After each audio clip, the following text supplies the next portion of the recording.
You sure have it good, huh? Talking about work, looking at expensive clothes, eating at fancy restaurants, I'm jealous. My husband hasn't been able to hold down a job since we got married. He seems to think everything will be fine just because I'm working. When money runs low, he turns to me, holding out his hand for cash. Until last year, my mom would scold my husband, saying, "A breadwinner doesn't keep changing jobs like that." But now that she's gone, I'm starting to wonder when my husband's attitude will change. Then, out of the blue, something shocking happens that I never saw coming. My name is Jeannie. I'm 67 and I work as a fashion designer. A fashion designer is someone who designs and tailors clothes for a living. My job includes selecting materials, thinking about designs, and creating patterns. Currently, I'm freelancing and teaching others how to make clothes. I share my experience and skill with young people. In addition, I oversee apparel brands and engage in various activities through clothing. I am blessed with 2 sons and I live with my eldest son and his wife. They moved in with me considering my busy work schedule. My daughter-in-law takes care of the household chores, so I can focus on my work without worry, and I'm grateful for that. Unfortunately, I don't have any grandchildren, but we live together happily. That day, I had planned to eat at a fancy restaurant after a clothing exhibition I was invited to by a friend. Due to my line of work, I get invited to various clothing exhibitions. It's educational, and I was excited to go because I love my job. But my husband didn't like my enthusiasm and made a sarcastic comment. You sure have it good, huh? Talking about work, looking at expensive clothes, eating at fancy restaurants. I'm jealous. You could go to a fancy restaurant too if you just worked. Aren't you thinking about our future? And about the expensive clothes? These were left by my mom, I replied, but my husband just pretended not to hear. My husband has never been able to keep a job for long. It's been this way since we got married. At first, he said he was standing up for his colleagues at work and so on. After the second or third time, it seemed like the problem was with him. Lately, he's been saying things like, "My back hurts" or "my leg hurts," and has been taking more time off work, eventually leading to retirement. When he runs out of money, he comes to me reaching out for more. He takes the money saying he's going to look for work, but I can see he ends up gambling it away. He has gout, so I don't want him drinking beer or any alcohol, but he always drinks. I can't work because my back hurts and I have gout. You know that. Well, I know a lot of people with those problems and they all work, I said, but oh, it hurts. It hurts. Can you make me some coffee? My carefree husband would say. Then our eldest son's wife arrived. Yes, I'll make the coffee right away. I'm very grateful that our eldest son's wife is here, but I worry about her being a bit too upbeat. Mother-in-law, you were going out today, right? Leave father-in-law to me. I'll make sure he doesn't drink too much. Sorry for always leaving you with the housework and looking after my husband. I'll buy you a souvenir on my way back. Don't worry about it at all. Our eldest son's wife always speaks in a high tone, and I didn't want to hear that voice first thing in the morning. But I had to leave. On my way to the nearest station, I got a rare call from my second son, Tony. What's going on? A call from Tony? That's unusual, I said, to a somewhat whispered reply from Tony. Mom, are you home now? I'm on my way to the station for a clothing exhibition, I said, and he responded, That's perfect. I'm at the cafe near the station. Can you come over? Sure. I understand that time is limited. I replied and headed towards the cafe. When I entered the cafe, Tony was waving from a seat in the back. It's been a while, hasn't it? Are you doing well? I couldn't help but scrutinize Tony's appearance and complexion as his mother. I'm doing fine. You're looking the same, Mom.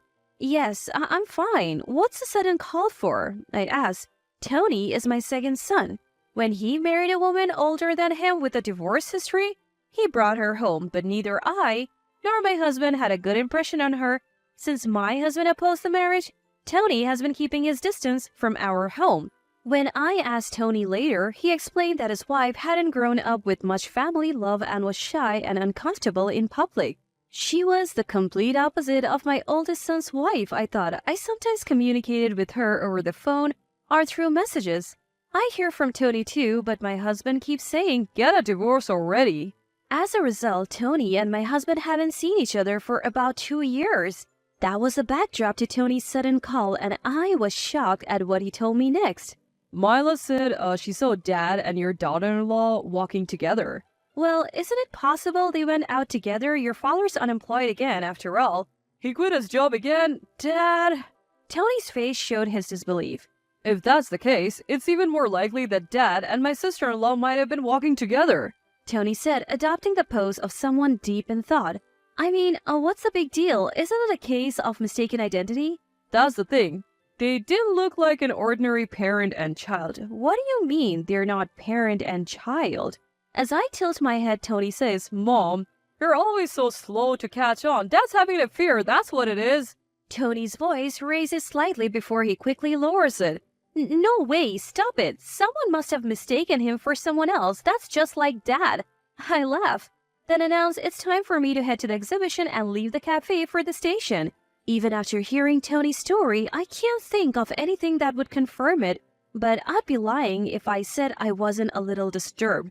My husband isn't particularly dapper, nor does he fit the mold of a badass dad. Nor is he balding or fat, but still, even at the clothing exhibition, I seem to be in a daze. I was even asked by a friend, is something wrong with you?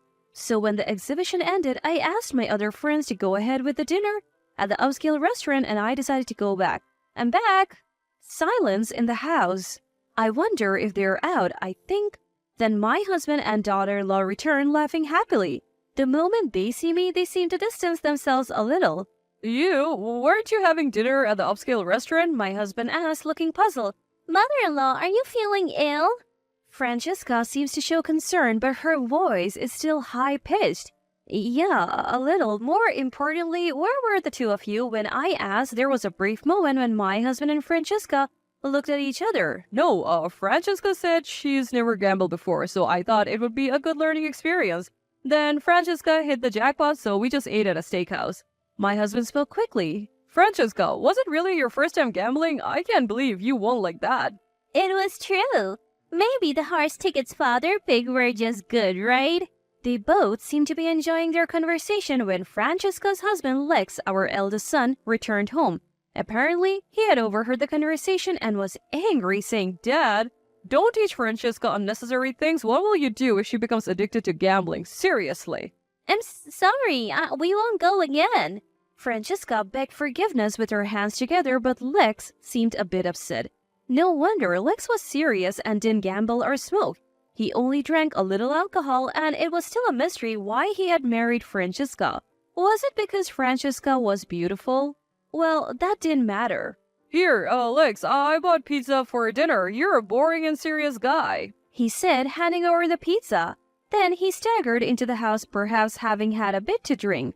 Lex offered to eat the pizza together, but I felt somewhat convinced by Tony's story and lost my appetite, so I declined.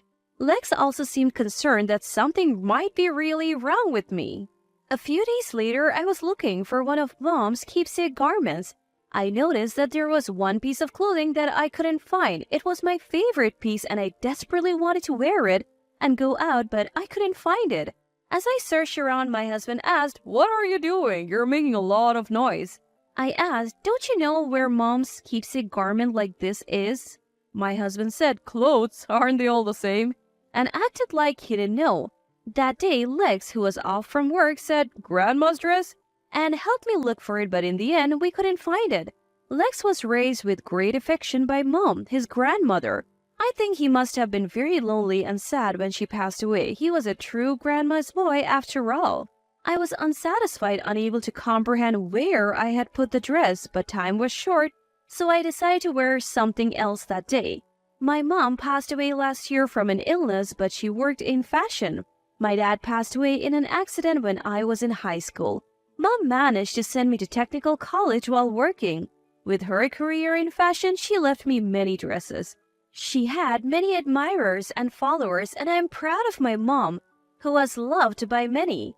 Seeing her all these years, I think I also wanted to work in fashion.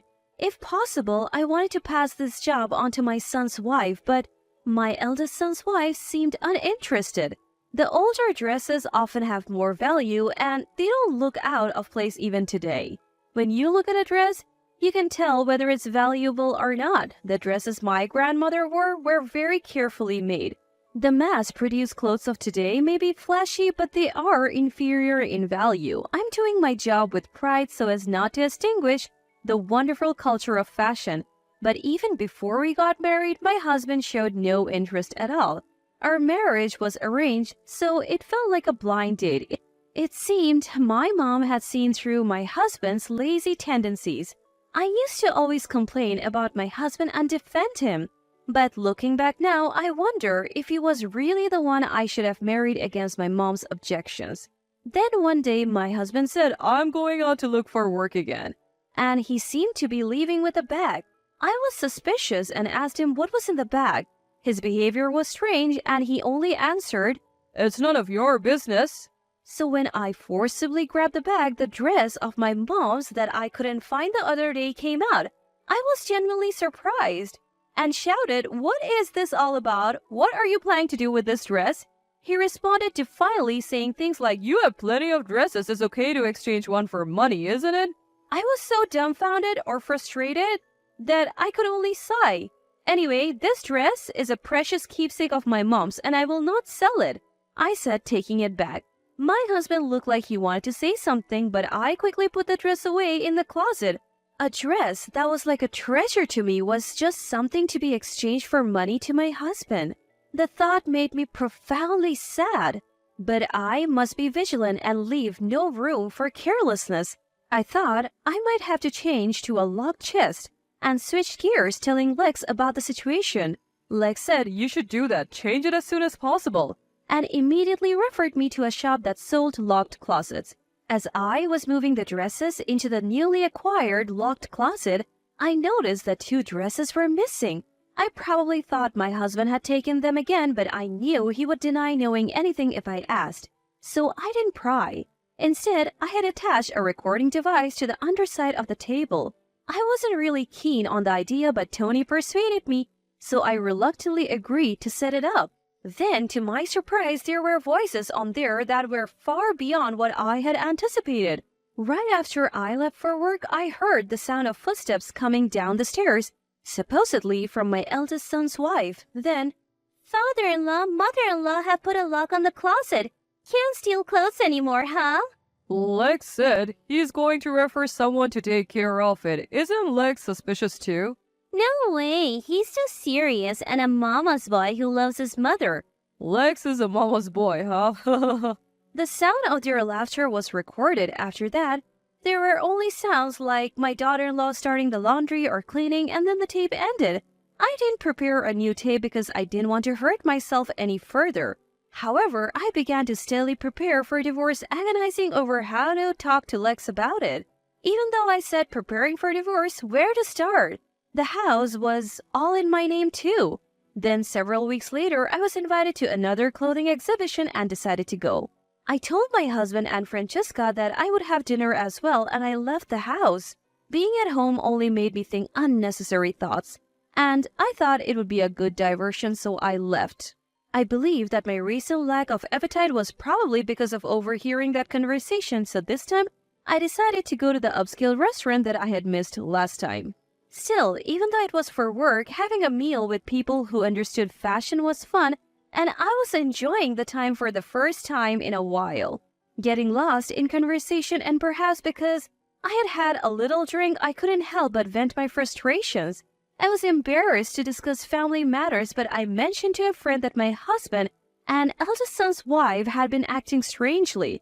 Because I spoke in a whisper, the voices from the next room came through clearly. And those voices were unmistakably familiar.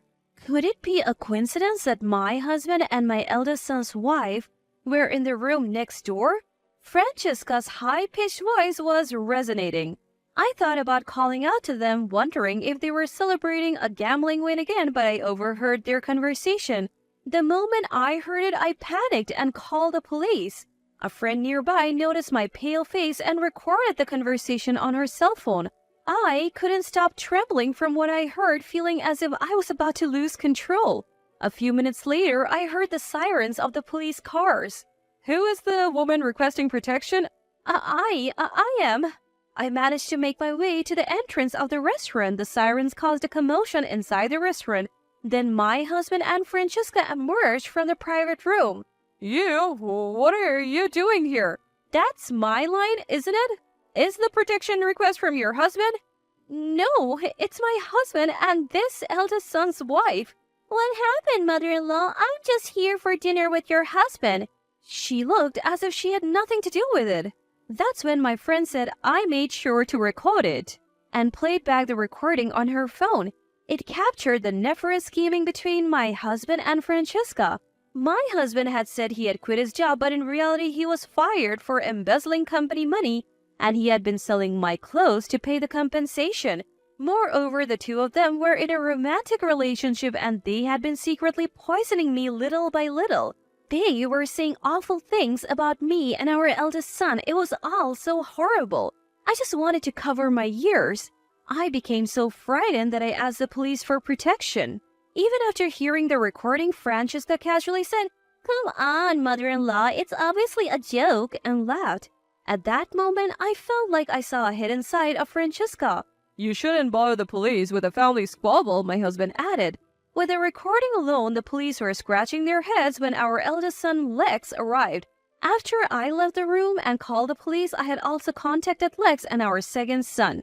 Officer, please look at these pictures. I had them investigated by a detective agency, Lex said, handing over a large envelope. Then our second son, Tony, arrived.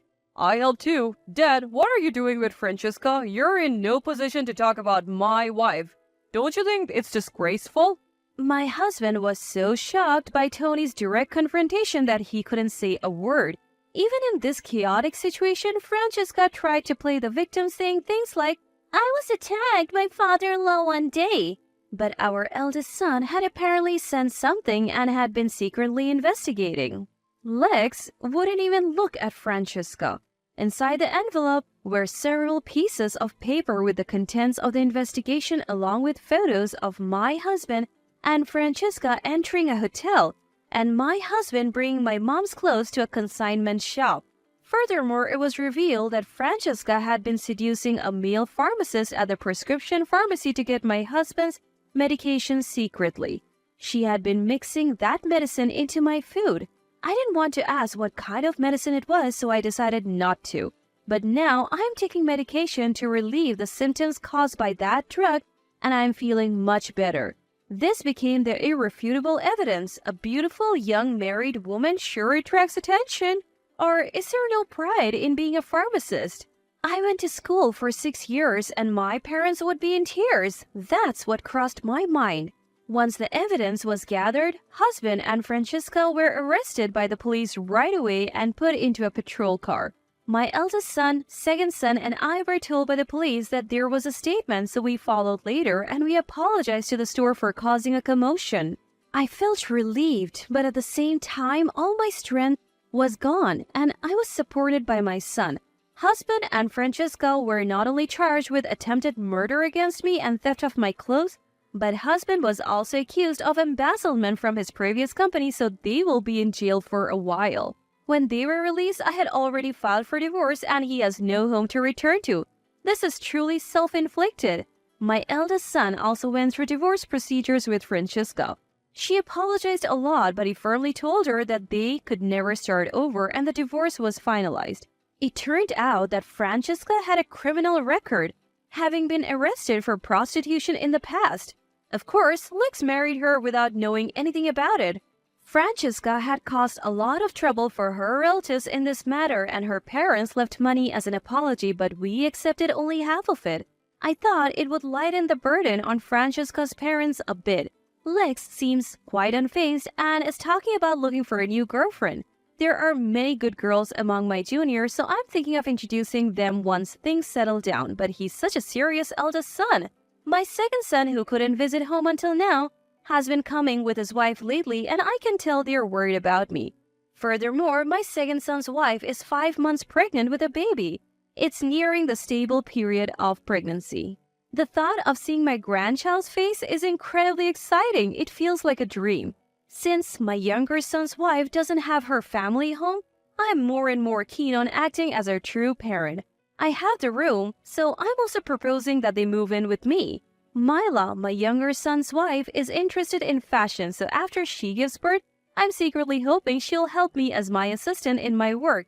I feel like I can get along well with Mila, but if my husband were to get out of prison while we're still alive, that would be a problem.